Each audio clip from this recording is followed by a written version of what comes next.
why traditional SEOs are screwed. And here's what to do about it. All right. Why are traditional SEOs screwed? You know, it's interesting because traditional SEOs, they're still doing SEO the same way it was done 10 years ago. So they're still doing the same content. They're still doing the same link building. We're not saying those things aren't important, but they're not looking at it from a holistic standpoint now where you have to take everything into account. It's no longer just Google's search engine. It's everything that we've been talking about, which is search everywhere optimization. Dude, I really don't meet too many traditional SEOs anymore. I meet a ton. Really? Yeah. A lot of people refuse to adapt.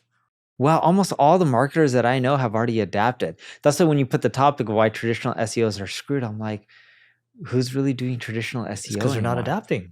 And you know what's interesting? So I sit in on interviews on people that we're recruiting, and more often than not, you'd be surprised. You ask them, "Hey, like, so what are you doing? Like, how's SEO different now?" It's like, "Oh, you know, more or less doing the same." I'm like, "So what are you reading? Who are you following?" "Oh, I follow these people on Twitter." "Who?" "I don't know." "So what are you doing with AI right now?" "Oh yeah, I use ChatGPT here and there." It's like they aren't adapting just by the way they're giving the answers. They're very sheepish answers too. They're not detailed enough. If someone isn't giving detailed enough answers, that usually means they're just bullshitting and they don't know the real answer. And usually what happens, this is a little recruiting tip for everyone, or just if you want a tip just to know if someone actually knows what they're talking about, is just ask them details 1 time, 2 times, 3 times. But a 3rd time, usually they fall apart.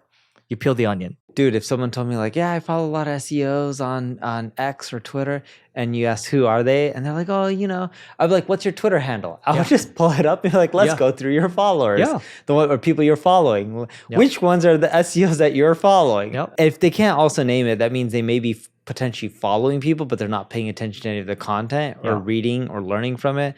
So it doesn't matter. You can't go into this world and not be an avid learner. You have to be what they call an autodidact, which is you're learning on your own. And it's okay. So the what to do part, we talked about search everywhere optimization. We can go a little deeper into that in a second.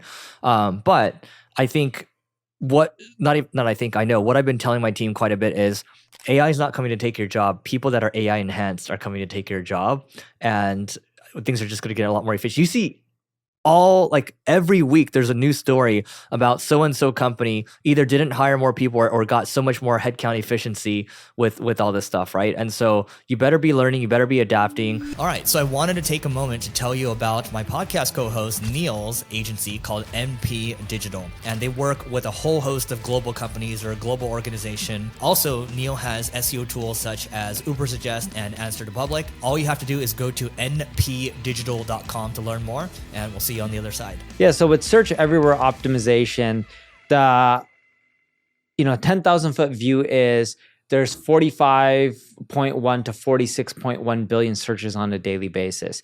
Google makes up 8.5 billion, Instagram is at 6.5, Amazon's at 3.5, and there's ones in between those rankings wise.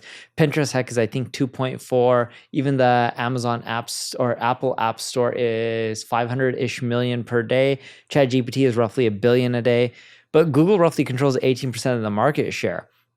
And if you're selling handbags, let's say you're Louis Vuitton, if someone types in a handbag on Google, you want them to see your handbag. If someone types in handbag on Amazon, you want them to see that Louis Vuitton handbag. Same with all the other channels out there that are applicable for ideal users. Like if someone type into ChatGPT, hey, I'm looking to purchase a nice designer handbag, what's your recommendation for the first high quality handbag? You would want them to mention your name. It may not cause a direct conversion, but indirectly it's getting your brand out there. And to me, that is winning. And what you'll find is in the long run, that'll cause quite a bit of your sales to go up. So anyway, guys, that's it for today. Please don't forget to rate, review, subscribe, and go to marketingschool.io/agency if you want to join 50 plus other agency owners to grow your agency faster.